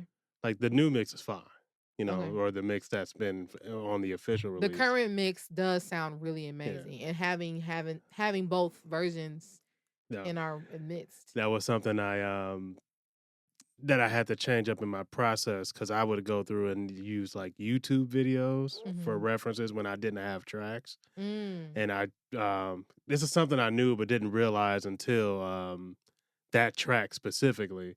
Like YouTube adds its own compression Yeah. already onto a mix.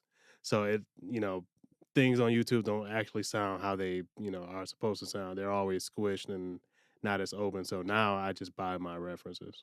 Oh. Well, we learned a lot from this. Yeah. Hate to love was a gift that keeps on Yeah, giving. so the reference mix was a super squish YouTube ultra compressed reference, and it didn't serve the song anymore. But So now we know now we from know. there how to go about it better. And I think that also think about the time. Like it was 21. Yeah. We know now what we didn't know then. And that's probably why nobody said anything. Because at that time, from what we were all used to and accustomed to, it probably wasn't that great. But I don't personally think it was that big of a difference from the version that he intended to try to put out. Mm. But it's from to 2025's mix to now is complete night and day. So Mm. you live and you learn and you grow. Yes. All right. Now, 7? Track 7. 7? I'm gonna stop labeling the numbers. It's confusing me. I'm just gonna start naming titles. Yeah. The next track is SOS. I love this track because it is super, super mellow. I think it leans really heavy into like the boom bap, like Chicago, like neo soul. You know what I'm saying? Like it just like it's an opportunity to calm down. Like everything from tracks 1 through 6, the first half of the album, albeit minus a little bit of smoke and mirrors. Like it's just like going, going, going. You Correct. know what I mean? So this is the first opportunity to really like let your cool down. I feel like, and I wanted it to sound like that. So sonically, it's very much in that bag. Also, this song is something that I wrote to specifically talk to the people of the internets, social media. I can't stand people. I hate human beings in general, a certain kind. I can't stand people who make it their business to just be nothing but just dissonance. Mm. If your whole existence on social media is to be that person that's like mad about something or like calling out somebody about XYZ, or you're controlling who's being canceled for whatever reason, and And it's like, who the fuck are you? You know what I mean? Like, I Mhm. really, really cannot stand people who throw stones in glass houses. I really can't stand people who make it seem as though because they've decreed something as such on the internet that that's the only truth that exists. And they always seem to be the loudest ones in the virtual rooms. So I pretty much just wanted to make sure that I address those people because I'm like, this is pretty much the same version of Kendrick Lamar's "Cut You Off." Mhm. Pretty much, shut the fuck up. Pretty Nobody much. cares. Nobody wants to hear what you have to say. Nobody cares that you're mad about something else again. No, your word does not have to be law. And you need to really just look deeper inside as to why you are always so angry. Like, why are you always this? Why is this the energy you bring to the table every time? Like nobody wants to be around that, whether it's in person or online. So this is SOS, which stands for same old I shit. like the way you described it when you said people that bring dissonance Yeah. to life. Yeah, dissonance is tension. So, Musical term. yeah. Get into it, yeah. Look at y'all learn music theory on the pod. Look at Mhm. that. Life, love, and music. I want my points when you pass the Ow. test. Um, I'm sorry, not to No, interrupt you you. Were you good. finished? Well, I like this song. I think this is one of the better mixes, Mm. and it had amazing features. Shout out to Javon Landry, Lily K. Yes, You sir. know, and I mean, no, this one was pretty straightforward. It hmm was a pretty good song to mix. I So, liked it. just the backstory. Lily K is another fellow Milwaukeean who Mhm. has been living in Chicago for a good while time. She went to Columbia. I actually, when I went to grad school at Vandercook, we connected again. And the whole time I was there, I was doing music with her, her and Peter Cottontail. And a great deal of like what I do now is credited to having those Mm. experiences and creative experiences with Lily. And she's an amazing jazz singer, jazz soul, if you will. So I knew that something this sultry was gonna call for another very sultry voice. So I was very happy to still be connected with her. Also, we had just done a collaboration not too for us long before this because she had put an EP out called "Songs with Friends," Mhm. and fun fact, the song that we did together, Hocus Pocus, was actually one of the very first songs that we made in our group basement studio space in our house in Milwaukee. Yeah, that was one of the first like things I like engineered Yeah. So that's a lot of in that space. connective Yeah. history there between that. So I loved that. And that was Mm. also a very organic flow. So I knew that we already sounded dope together live and on Oh yeah, wax. shit. It's October. You about to get ready to share that, ain't I you? Okay, cool. so that worked out great. Sent her I wrote all the lyrics, and I sent like drafts of the verses, but then when she sent it back to me, my goodness, it was just like she took Killer. it and she painted it. You know what I mean? Like I love art, and I'm the same way. I feel like I have the same thought. If somebody gives me something and asks me to feature on it, and I'm not gonna just sing it verbatim. Like I Mm. will sing the melody that you gave me, but you're also gonna get very much me in the track. You're gonna get all my harmonies. Well, You're that's what gonna you get hired you for, right? exactly. Like, I think so. Okay, look Mm-hmm. back at episode 2 and talk about people who don't realize that like that shit out. But whatever, whatever. Point being, I love that we have similar brains in that manner, and what she created with the vocal harmonies and directions and backgrounds was so prominent and so poignant that I was just like, this is amazing. And Javon Landry is also my longtime friend and videographer from Chicago. Long time living in Chicago. I'm not saying where she's from originally, can't remember. But we've also been working together the entire time, since 2012. But she is a 1/3 photographer, 1/3 MC, 1/3 videographer. And her MC aspect, we had never done official collab before.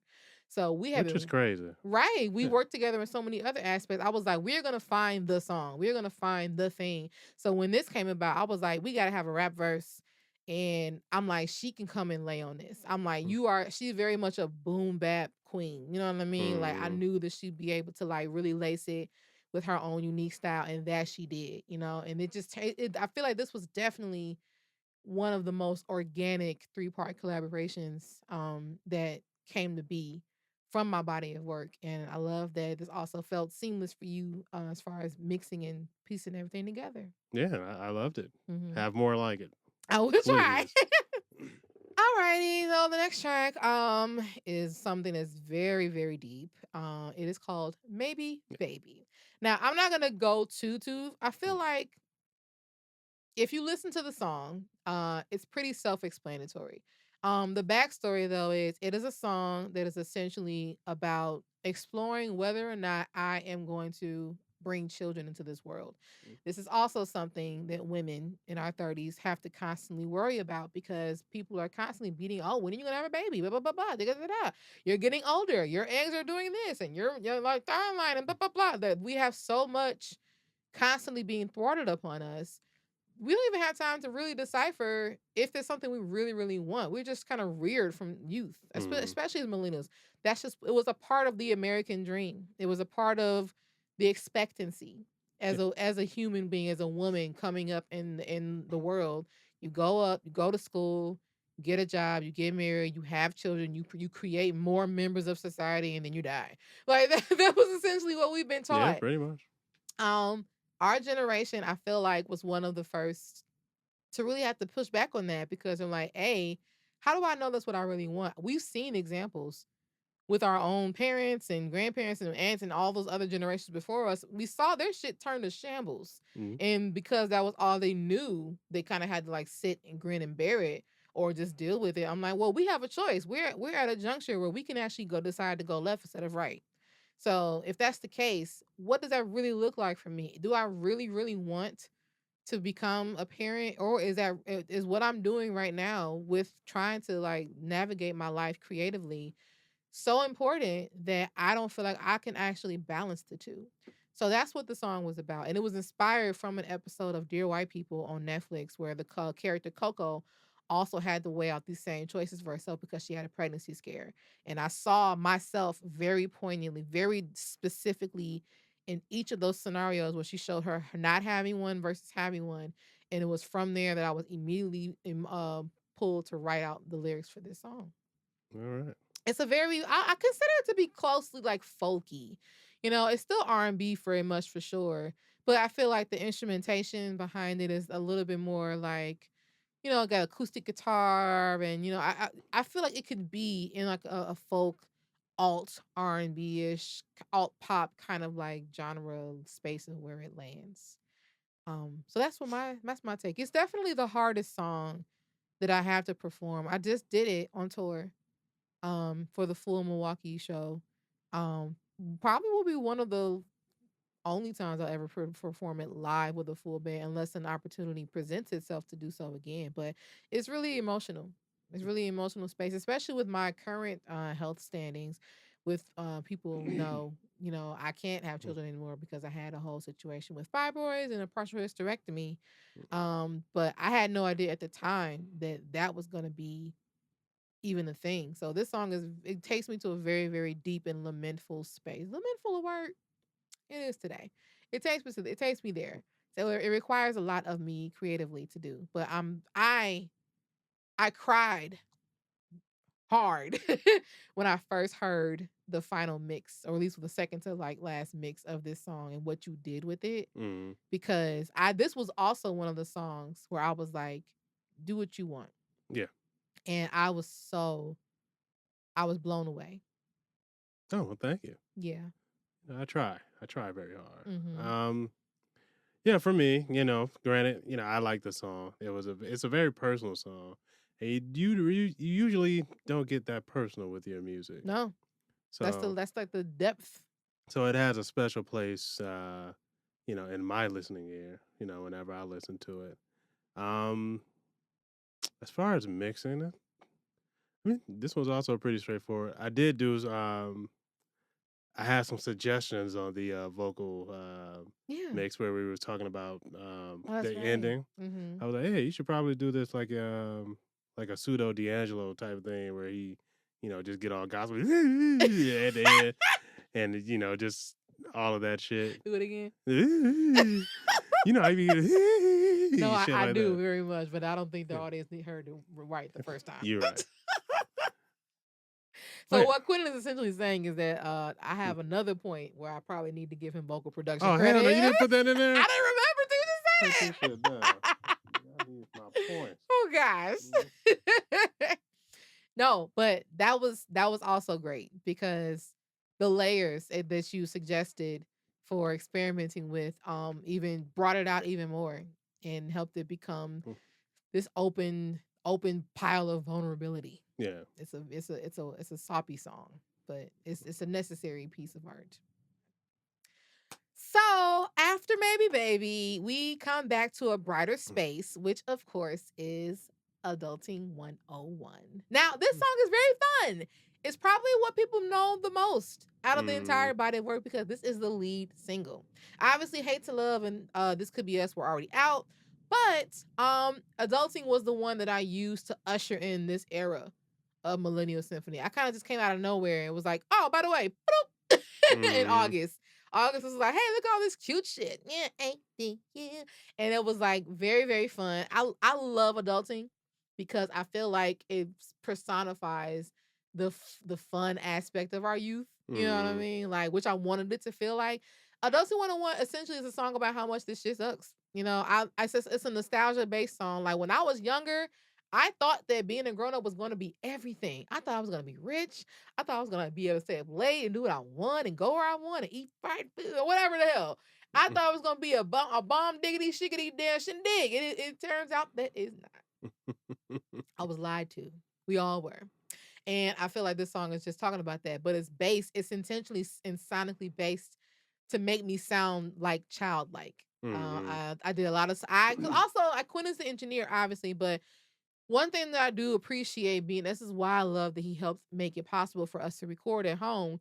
I do my own light mixing Correct. on my stuff as well. So if I already have an idea of what I want to happen with certain sounds or instruments or vocal lines, I will do it myself and then he'll come in and like just fix it up. So I knew this was going to be like a high passy nasally kind of like childlike sounding song. So I put it it was Little Altar Boy. It was a Little Altar Boy Mm. plug-in.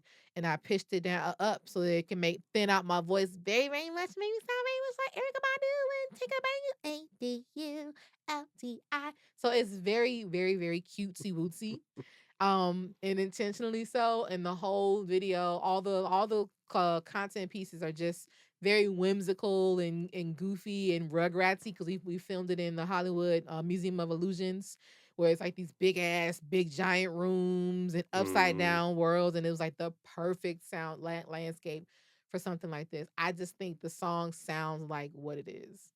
Yeah. Well, given the demonstration, I don't think you need to plug in at all. You could have just sang that shit straight up. Funny enough, I already have I feel like the quality of my voice already resides in that area. Yeah. So it kind of don't, but I felt like I wanted to still be intentional. I say. You know what I mean? I was like, nah, let me play around and make this like technological tech wise. You know what Yeah, I mean? Lord. Like, yeah, make it do that. Make it do what it do. Well, as far as the mixing for this song, this was a fun song. Yeah. Like you said, there's a lot of playful shit that goes on in the song. Mhm. Um, I don't think it was too difficult as far as yeah, the only thing that's difficult with your songs is when you have a lot of shit that has the same sonic space. Yeah. This one was kind of like spaced out. Okay. So yeah, it was fun to mix to it. Everything kind of had its own. Yeah. Okay. Bet. Yeah, not too much. I like this song. It's probably I would say in my top 3 of the album as well. I like that. And I Mm. also feel like this is a song that if you don't know what a Millennial Symphony is about, just hearing this project alone will be able to like give you the strongest vantage point, which is why it was the first one that we used Mhm. to lead people to the water, Gotcha. essentially. So To the water. adulting 101. Now, the next track, of course, is also something that I collaborated with a great friend on, one of my best friends. Her name is Brittany Cole. And this song is called Roses. Now, I started writing this song. I feel terrible because when I wrote it, I was like, oh my God, I don't want any of this to come to pass. But it essentially eventually did. It's pretty much just a song about how guilty I feel about not being able to communicate on a regular basis with my elders.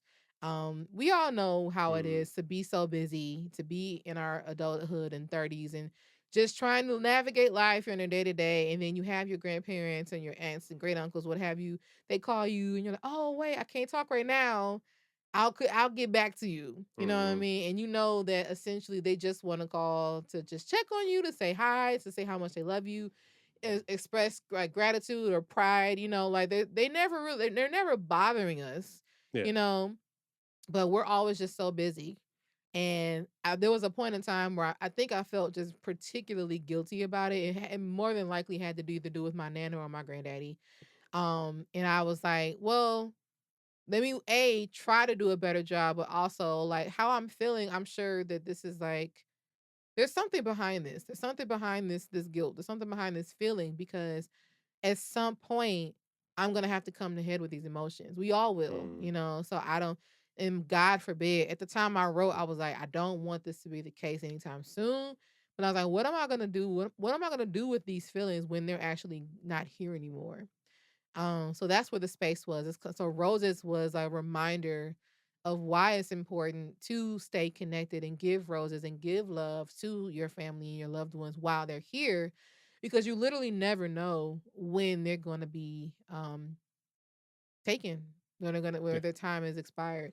And I say sadly because like my grandfather, my paternal grandfather, God rest his soul, Charles Freeman, he did pass last year. And I don't feel personally like I did a great job of always staying connected with him like I should have. So this song is very much dedicated to him, but also it serves as a reminder, like the ones that are still here, I need to make sure that I can do my absolute best while I can. And I think that anybody that hears it takes that vantage point as well. That's it. Well, yeah. Well, I think you did a pretty good job Thank keeping up you. with your granddad. I hope Yeah. so. Yeah, because he called. I know it was kind of a struggle to You have to understand what understand it's. too. My granddaddy, he okay, God bless your soul. He was like my granddaddy had some kind of a speech impediment or something. I don't know what happened towards the last like 30 years of his life, but it made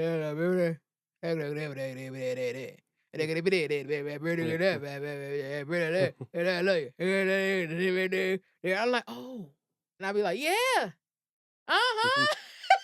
Yeah, I was it was like the Black it Boomhauer. was like my granddaddy was like the Black Boomhauer, so it was very difficult to Yeah. hold conversations with him because I never knew what he was saying, and it just Mm. got increasingly difficult the older I got and the older he got.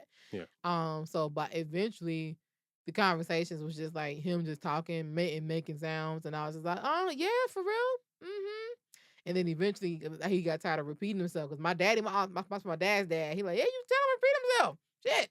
He probably gonna get frustrated. He's like, what he did, he's like, he gonna get frustrated having to repeat himself so many times. He gonna end the Yeah, conversation. it worked. God, I love you, granddaddy. Nah, but it was anywho. Well, Yeah, going back to mixing this song, yeah. I mean, this one was actually no, this one was pretty good. This was actually one of my favorite mixes I think from a on there. simplistic Yeah, standpoint. yeah, we actually like you mentioned, Brittany Cole's the feature on this song gave a Mm-hmm. lovely poem. Yes. Actually, she's a wordsmith, Mm-hmm. but yeah, we actually recorded that in her apartment. We brought like the interface, and she used that mic. In fact, I think the SM7B, the Ah. one you use. Was this the first time that you had ever had to record on location? No, Okay. I mean for you, For this yes, project, yes. yeah, but no, not the first time. Okay. But no, that was I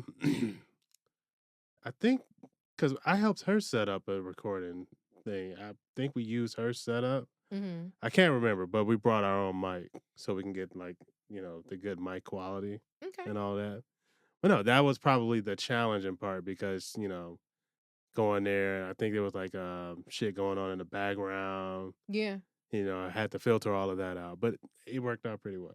I love it. And I Yeah, think that the song sounds like what it's intended to. And I think yeah, that the poem anchors it very well. Because like you said, like this is her literal bag. Like she is a wordsmith. mm, Being able to just add on to the messaging behind it, by making it a poetic I would say period to the sentence mm. was really, really There beautiful. you go. So roses. So, whipping it back around, whip it real hard, whip it, whip it. We are on the next Mm. song, which is chasing, chasing, chasing, chasing for the real high. Always on my mind. Why do you still have this energy? It's amazing, right?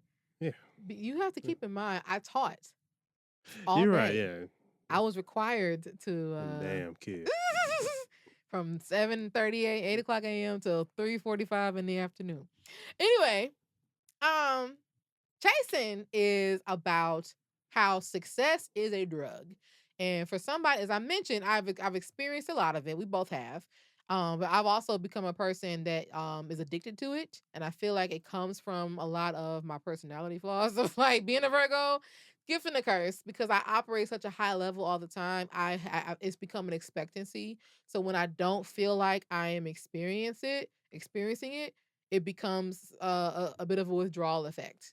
And I feel like that is literally the same thing that happens to people when they are on drugs. Mhm. They get a hit of it and it's like, oh, this feels so good. But also you're thinking ahead to like, when am I gonna get the next hit? Like how can I make this feeling last as long as humanly possible? So I am constantly chasing, doing whatever is I think is humanly necessary and possible. I do so fucking much to, and then the end product just makes it seem like it's so like, oh, that was so dope for her to do, cool, clean. No, you have I did that took me 42 hours to make, my guy. Like there's so much in my life and my career and creativity that people just do not see and understand how hard I actually have to work to make it seem like it was seamless. And that comes again from me masking, but also just my level of perfectionism. And it all has this very distinct goal in mind because I need for people, I have a very distinct need to be seen in for the totality of my creative abilities. And that leads itself to this innate desire to have success in my life, or what it feels like to have success, because I don't feel like it all the time. I feel like I just am going through becoming a druggie because I need it. So that's what the song was about. I feel like it was a dope way for me to personify what it feels like to chase after success, because the people like to say, "Oh, they sleep, we grind, no sleep." No, no, no, no. That just sucks. You know what I'm saying? Mm. Like, but we've also, our generation has been taught that that's what we need to do. So it was another way of peeling back a layer of that as well. You Correct. know, and it's my first trap song. It's my first trap. It's my first time ever singing in auto tune. Like, come on, who is this? TIB? Be free tip? Come on. My God. Goodness gracious. Pause on that. But Oh God. But you see what I mean? I see what you mean. It was very, very fresh. It was very, very hip. You're a heroin addict for success. Exactly. And of Uh, course I had to tap on my boy, Genesis Renji. hmm. Again, not we didn't even know he was going into doing the mixing for Google, but he was already a part of this song and came and laced that verse and just highlighted what we were talking about. So get into it, yeah. I mean, it's not much to say. This song was easy. I This mean, was another easy one it for was you. it was it was very straightforward. Is it? I have a question. Is it? I know all of them have had that. You've mentioned the ones that were easy and why, but do you feel like the genre that this one was produced in lent itself to the ease of mixing for you? Yes. There weren't a lot of tracks. And yeah, when there's not a lot of tracks, it's easy to get I guess it's more manageable to it's easier to manage the space of the mix. Yeah. You know what I mean? Like Mhm. there's not a lot of shit that's competing for space. Uh huh. Like for instance, like your mix that has the piano and the EP and the guitar in it and the pad underneath that. Yeah. All of that's like the same sonic space. Mhm. Like no, there's like a bass, there's a synth, and I think you do like some piano at the end. Oh, okay. Well, there you go. The track. The track, the bop, Yeah. the get into it. Yeah. Yeah, I danced. No, I danced. that You was danced. good. You was in there like this when you were mixing. Uh, You was cooking it. You was cooking it. I love it. yes, I had the shoulders bouncing like Ronnie. I want to see them shoulders bouncing. Alrighty, we're up to the last three songs of the project, and I think the next one we're going to talk about is "This Could Be Us." Oh yeah, I love this song. This Could Be Us" was also one of the ones that was released prior to everything when it came out after "Hate to Love." But I love this song because if I feel like it sounds like it looks, because there's a video that accompanies it already, Mm. and it's the song sounds pink. And Song sounds pink. the song sonically sounds very pink. Think Mean Girls, think high school, think just like cutesy wootsy shit. It just sounds so high schooly, and I wanted it to sound like that. I wanted the song to sound like Puppy Love because the song is talking about what it's like to date as a millennial, which I Mm. hear is trash. Yeah, I don't know I shit about right. that. But funny enough, I say this all the time, but the idea from the song came from a Facebook post that I put up a few years back, and I was asking people to give me their takes on this, and I was taking people's comments about their experiences of current day dating and how bad it was, and the different and people just being stupid, and I literally crafted it into this song. But I love it so much because it sounded like this was the first time I made something that was based off of like collective experiences and suggestions. Mhm. And I was like, what would this sound like in a very like teenage dreamy kind of like sonic space? And I feel like everything we got like cute EPs and like guitar, like it just when you hear it, it sounds like a pink cloud Mhm. of R&B and pop. Like it's just so good. Like you would if Katy Perry and like Beyonce from the Four album had a baby. That's what I think it. Okay. That's a really random and miscellaneous, but Yeah, I'm like, very that's specific ass motherfucking example. visually and sonically, that's what comes to mind. But I love it. I love This Could Be Us. It was a very fun song to do. Um, as far as the mix, Yeah. I mean, I'd probably say this was the song I least related to. Okay. Maybe because I don't know shit about this. Well, nevertheless. Yeah, but yeah, that dating shit crazy. No, I don't think anything really stood out about this song hmm as far as like being like a challenge. Yeah, Okay. it was just a fun song to mix. That's good to know. Yeah. I think that this was also one of the songs where I'm like, okay, the 2025 version, you can still hear a great and vast amount of growth in Quentin's engineering's technique Yeah, from thank 4 you. years ago. Like it's so much brighter and more open, and everything has its own space and presence, even more so in the album mix than it did when we first put it out. So I think this is a strong testament to your growth with that. Yeah, that was also a thing, especially with those first tracks. With this hmm one and Hate to Love, Yeah. they were rush jobs Yeah. because you was like, "Hey, I need to release this by this point. Do it." Like, come on, give me some time, bro. Like, You some yeah, give me yeah. time. But I think what the result was extremely beautiful. Thank you. So thank you for Appreciate helping it. me with that, boy. All right. It's time to get vengeful. Look at my face. Look, why are you making that face at me? Because where the hell did theatrics come from? But listen, you know what's so crazy? People who are listening audio wise, you have to watch the YouTube video, because if you think the antics you're hearing are fun, think about what it physically represents when you see Oh, our now it's faces. time to get vengeful. You're a wrestler and shit. Oh, it's time to get on your baby. Oh my god. The next song on the project is something that is titled GSTQ. I am not going to say what the title stands for because I think it's fun to keep people guessing. I've said it in several instances, but I don't think that anybody collectively remembers what it stands for. Mm, So if you at home are listening mm. and you are following along, I would love for you to message us on our pod, on our YouTube channel, DM us on our page, anything, Be Free and Q. Let us know, what do you think GSTQ stands for? But in its essence, the song is essentially it's a song for every woman. I'm every woman. Okay. It's not just me. It's not just one person. It is a collective experience that I feel like women have, where you are either recalling what it was like when you think back on like your old situations and you're like, bro, you remember how distraught that had me? Like, how the hell did I not think I was ever going to get beyond that? When we think about like old relationships and like things that felt like the end of the world, you look at your life today and you're like, oh, that wasn't really that bad. Or you think about women who are lucky and grateful to get out of really like physically violent and or just like mentally and emotionally harmful situations. And at the time, it doesn't feel like, that's what I'm saying. Like in the essence of in the lieu of that shit, none of it feels survivable, But then when you look at your current day, you're like, oh, bet I'm actually thriving. Look at me. How did I never think that was going to be a thing? But you know who else can pick up on that? The motherfuckers who put you in that shit in the first place. Okay, these pretzels are making me thirsty.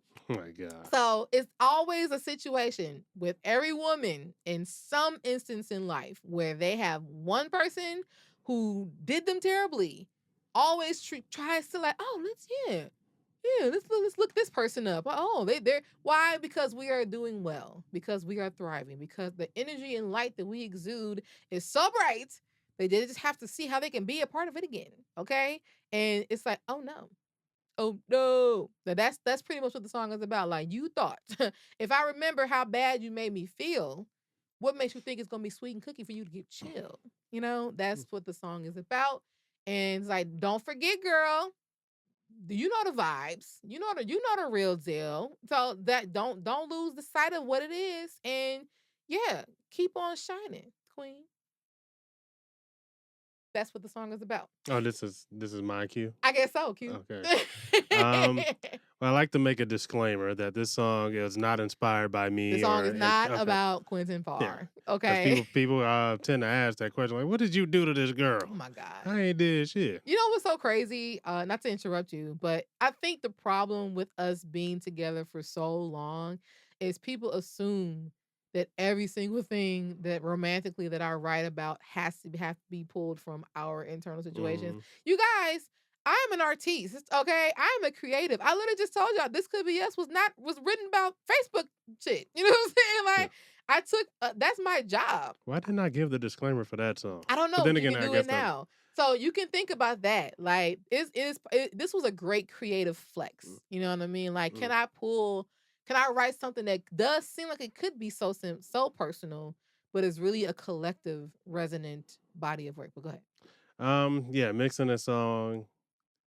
It was kind of difficult because there's drums all over the place. I Yeah, love it. yeah, motherfucking drums, and yeah, I think it shows whenever we're trying to teach this to bands, the Yeah. drummer has no idea what the hell to play. Because I Yeah. was actually listening to the recordings from some of the shit. The Yeah. drummer's like, what am I supposed to play I'm so here? sorry, John. So anyway, so for the Ready in Milwaukee show, it was confusing because we had the same um, discussion during the rehearsal, hmm and I mean that was kind of it. I mean, I like this song. This is also this rounds out my top three. I think that one of the reasons why this song is so dope, not just because of the subject matter, but I think this was the first song that I also wrote with an intention of sounding like somebody else.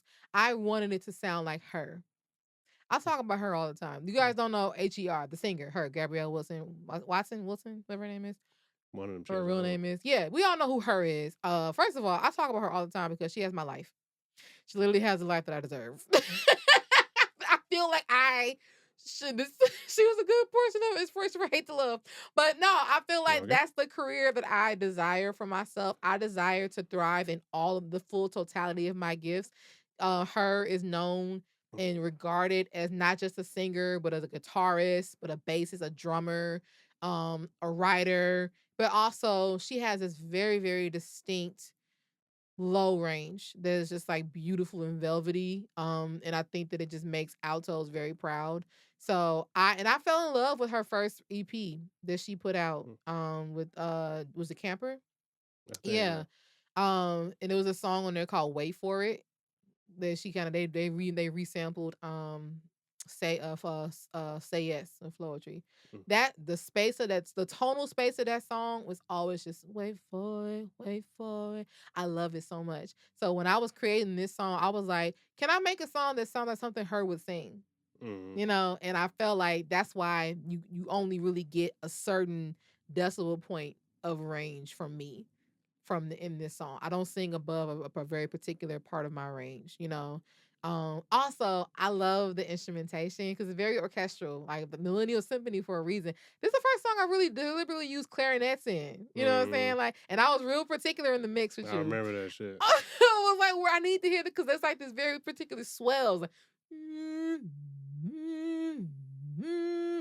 and I was like, I need everybody to hear this because you got the harps, the pizzicato, ding, ding, ding, ding. Yeah, we can't wait to hear the clarinets looking at. No, for real, for I do. Mm, I feel like it lends itself to just like this whole part where the beat goes halftime, and it's just like, it's beautiful.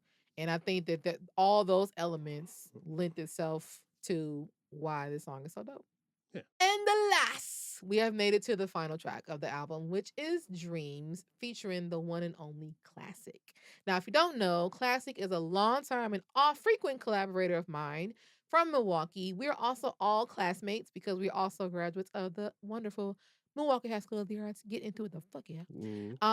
Kellen and I, his name is Kellen. Classic, we have done a lot. We actually talked about him a little bit in episode 2 when we were discussing our collaborations and things.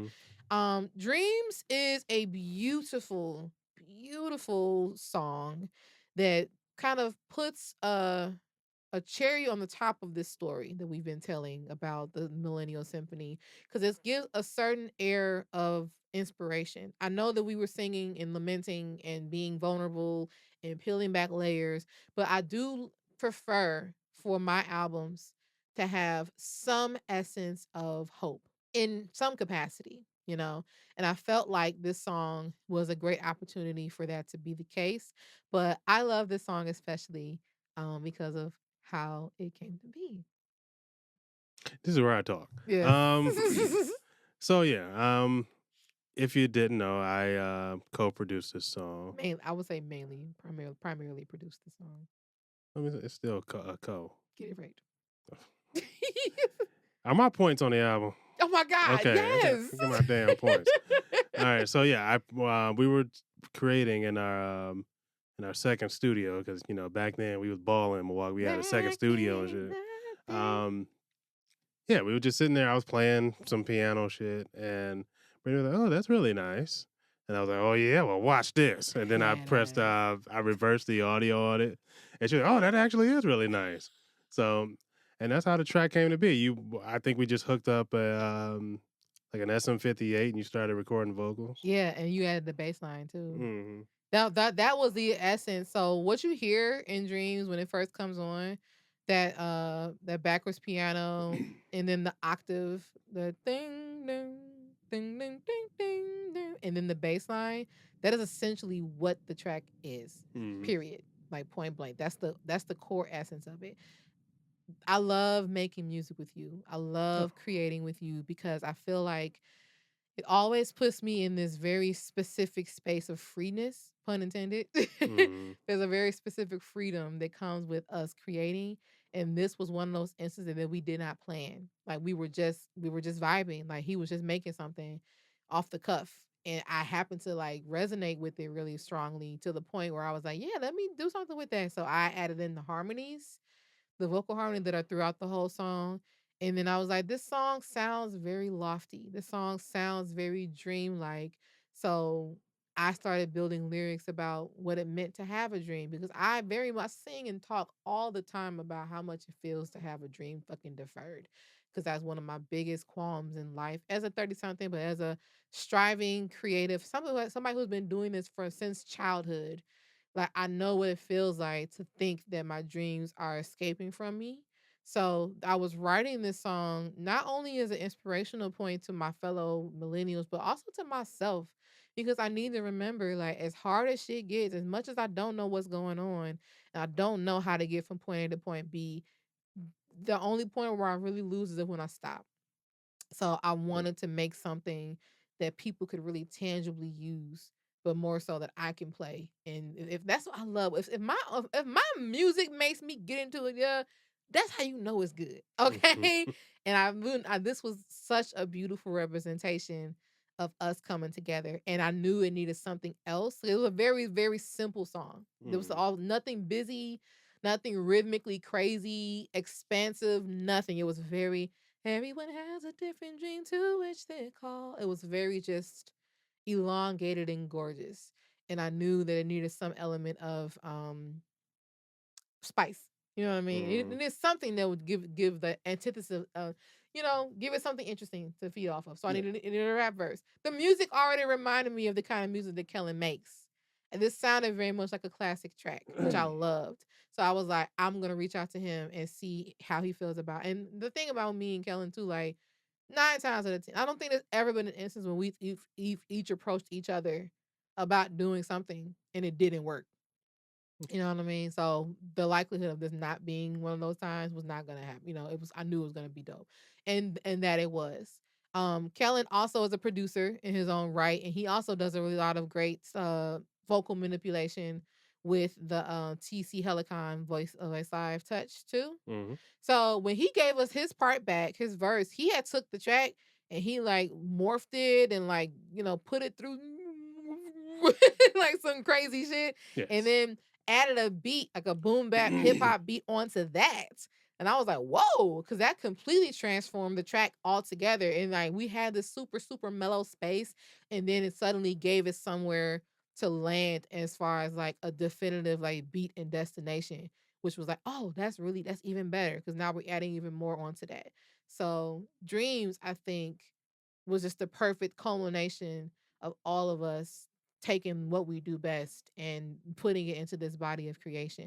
But I'm always going to highlight, and yes, we're all listed as co-producers, co-collaborators, because also there's a flute. I did vocal production and wrote the lyrics for my parts, but also there's a long, great flute solo at the end. But this track would not exist without you. This Oh. track would not exist without Q. This because it was you who got the pot going. You know what I'm saying? Mm. You were the one who gave us the base of the ingredients. And that's why I'm always gonna sing your praises. Cause as often as I shout and toot and tout like I produce my own shit, I do want to highlight whenever this is the first full song that I've ever gotten to do that Quentin produced. You know what I mean? Yeah. So I think it's a beautiful taste and representation of what our art sounds like together. Because you and I also do a lot of creation on our own with our duo. We do a lot of music recording at home. So it was great to have this to be like us along with Say It, the single we have out already. Mm. It was just another layer of like, this is what the B and Q sonic experience is. The song sounds like how it feels to make music with you. Oh. And I felt like that's why I love it that so much. So it was the perfect way to end this entangled journey of ours. Well, thank you. Just make sure I get my points. Look at that! You Um, got him. You got him. I just heard you. I need them damn points. No, thank you. That was beautifully put. Yeah. Yeah, this song, yeah, like it was very floaty. I got to be a little creative with it. And what Hmm. Classic did, as far as like flipping it, yeah, that was super cool. I mean, yeah, this song was straightforward. It was like when you vibing and dancing to it, it's a good song. Like, Hmm. yeah, I just wanted to go in, make it sound good. And that you did, my friend. Thank That you did. So we just went through the entire album. We just went you. through the whole Millennial Symphony project and what we each went put into it to make it what it is. So, and we've also highlighted different things. But what we also do is we also have a loop of the month with our episodes, and we discuss something that is our favorite something musically. And obviously, because we're talking about Millennial Symphony, I would like us to just list what our favorite tracks are. It can be one, it can be two. I heard you kind of alluded to it a little bit, but if you had to pick one, let's make it simple. If you had to pick one song from the entire project that is your current favorite, it may change, but at It this day and changes. time, what would it be? And it could be for any reason, whether it's because musically, sonically, lyrically, what went into it, creating it, anything. What is your favorite? What is your loop of the month? Your favorite song from Millennial Symphony? At the moment, I gave you my three, but at the Mm-hmm. moment, anxiety. Mm-hmm. Yeah, that's just one is the type of music that I listen to. And like you said, Smino. Uh-huh. And Smino is my favorite rapper. Yeah. My favorite current rapper. Uh-huh. And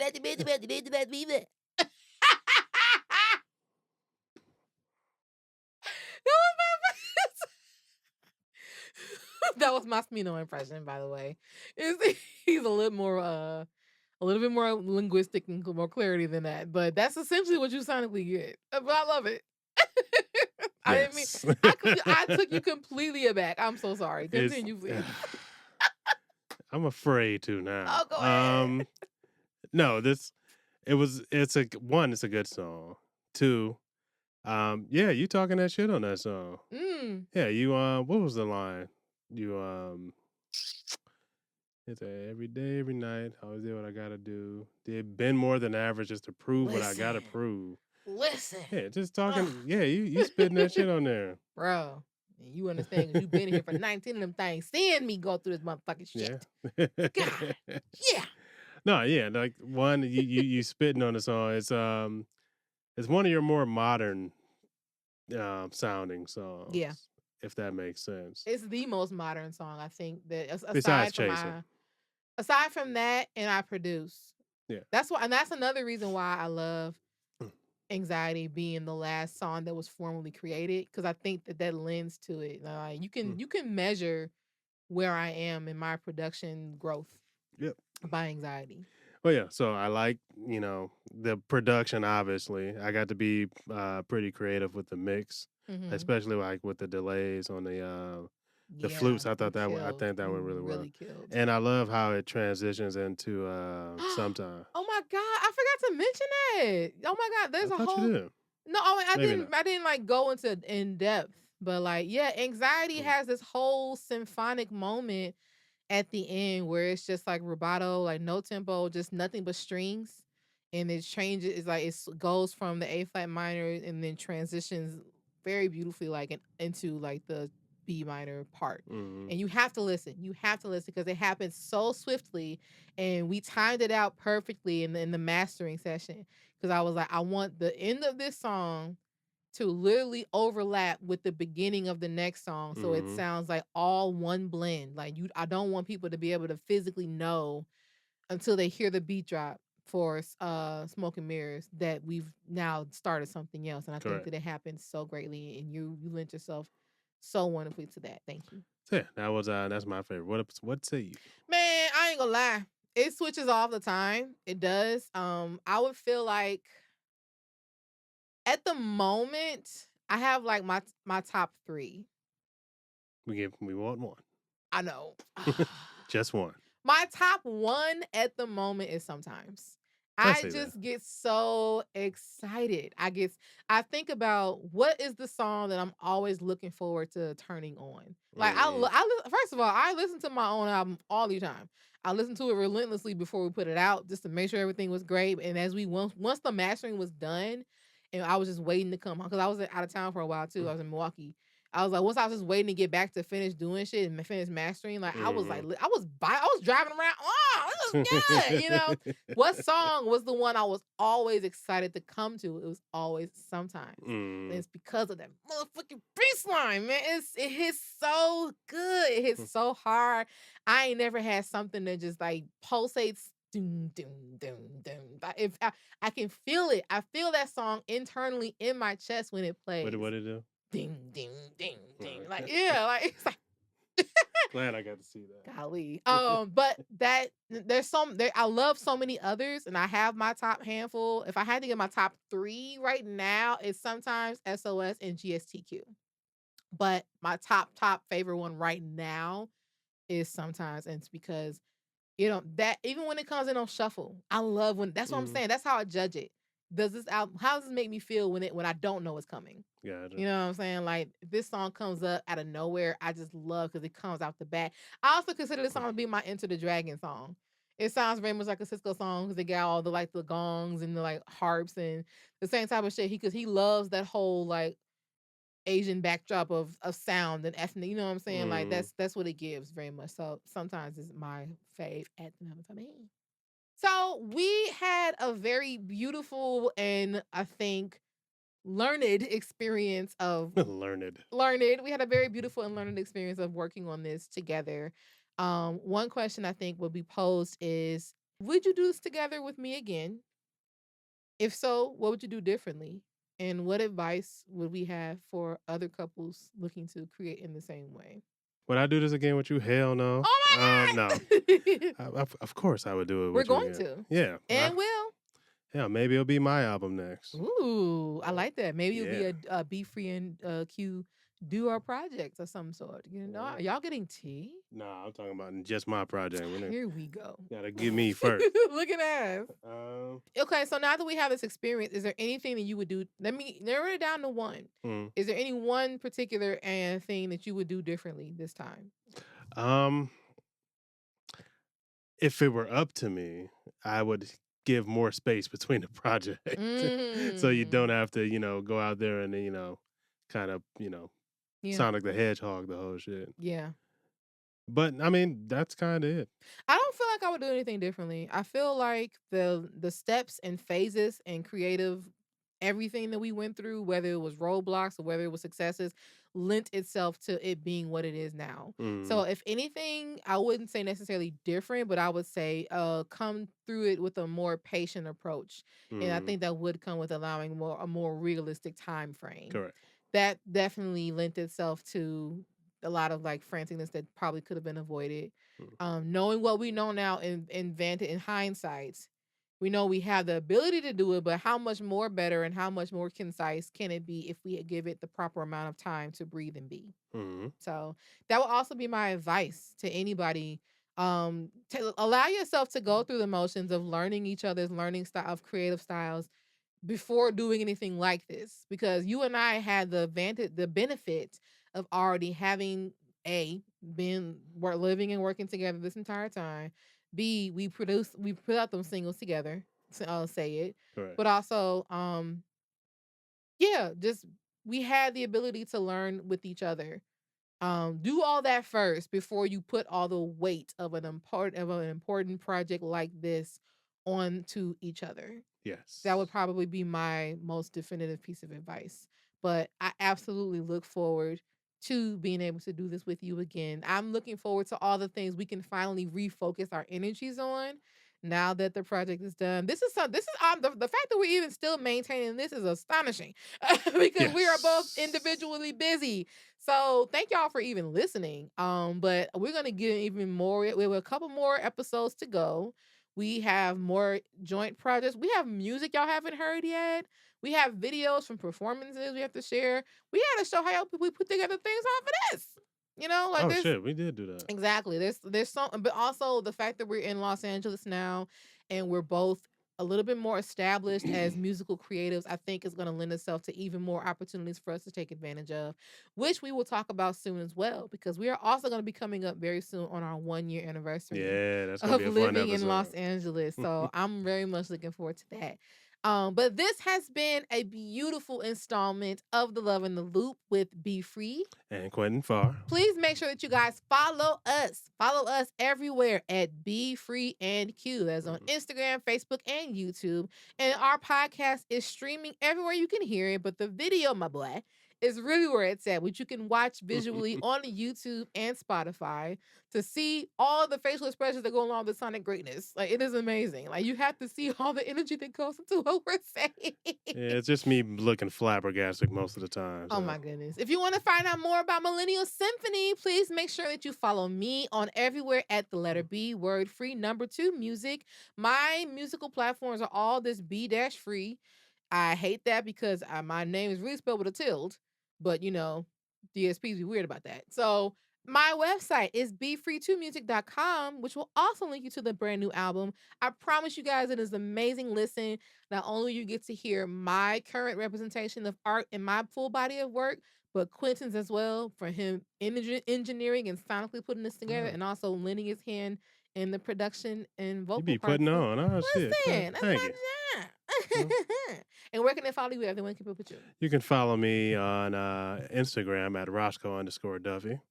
There's no real story behind that name. We gonna tell us soon. We Yeah. got to, because our people be wondering. Well, that's where you can find me at Instagram, Roscoe_Duffy, or you can just follow us at the Be Free and Q pages. That's right. And also, we also love hearing from people about suggestions or questions. If you have thoughts about today's episode, what you liked, what you want to learn Mhm. more about, what we didn't answer about this process, anything you want us to talk about in a future episode or give you a shout out, we also have that linked in our description. You can check out our little questionnaires, submit your stuff, and make sure you get into it. Yeah. Okay. I'm Be Free. I'm Q. And this has been The Love and the Loop.